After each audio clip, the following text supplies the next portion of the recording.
நாம் எதுவும் மேஜிக் பண்ணிலாம் மணியை வர வைக்க முடியாது. இன்கம்ன்ற ஒரு சோர்ஸ் மூலிமா தான் நமக்கு மணி வருது. இன்கம்னா என்ன, இன்கமில் என்னென்ன டைப்ஸ் இருக்குது, எப்படி நம்ம இன்கம்மை மல்டிபிள் இன்கமாக மாற்றலாம், அதை பற்றி இந்த வீடியோவில் ஷார்ட் அண்ட் ஸ்வீட்டாக பார்க்கலாம். இன்கம்னா என்னென்னா ரெகுலராக நமக்கு ஒன்றுலேருந்து மணி வந்துகிட்டே இருக்கும். ஃபார் எக்ஸாம்பிள் அது சேலரியாக இருக்கலாம், இல்லை ஹவுஸ் ரெண்ட்டாக இருக்கலாம், அதுவும் இல்லாமல் பேங்க் தர இன்ட்ரெஸ்ட்டாக கூட இருக்கலாம். Types of income. இந்த டைப்ஸ் ஆஃப் இன்கமில் ஃபஸ்ட்டு வந்து நம்ம டைம் ஃபுல்லாக போட்டு எஃபர்ட்டும் போட்டு வர இன்கம், அதாவது நம்ம வாங்குகிற மந்த்லி சேலரி. செகண்ட் இன்கம் வந்து பிஸ்னஸ் இன்கம்.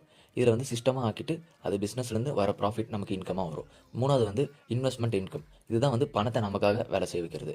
நாம் எதுலையாச்சும் இன்வெஸ்ட் பண்ணிவிட்டு அதுலேருந்து வர இன்ட்ரெஸ்ட்டாக இருக்கலாம், இல்லை டிவிடெண்ட்ஸாக இருக்கலாம். ஆக்டிவ் இன்கம், பேசிவ் இன்கம்னு ரெண்டு இருக்குது. நம்ம எல்லாரும் ஆக்டிவ் இன்கம் தான் ஃபோக்கஸ் பண்ணுறோம். ஆக்டிவ் இன்கம் ஃபோக்கஸ் பண்ணால் only one source of income மட்டும் தான் நம்மளால் ஜென்ரேட் பண்ணவே முடியும். மல்டிபிள் இன்கம் வேணும்னா பேசிவ் இன்கம் நம்ம ஃபோக்கஸ் பண்ணணும். ஃபார் எக்ஸாம்பிள் ஸ்டாக்ஸ் வாங்குறீங்க, அதுலேருந்து டிவிடெண்ட்ஸ் வந்துட்டு இருக்கும். அப்படி இல்லையா ஹவுஸ் கட்டிட்டு அந்த ஹவுஸை ரெண்ட்டுக்கு விட்டிங்கன்னா அந்த ரெண்ட் காசு வந்து உங்களுக்கு மந்த்லி வந்துட்டு இருக்கும். இதெல்லாம் வந்து பேசிவ் இன்கம். இப்படி தான் மல்டிபிள் இன்கம் சோர்ஸை அச்சீவ் பண்ண முடியும்.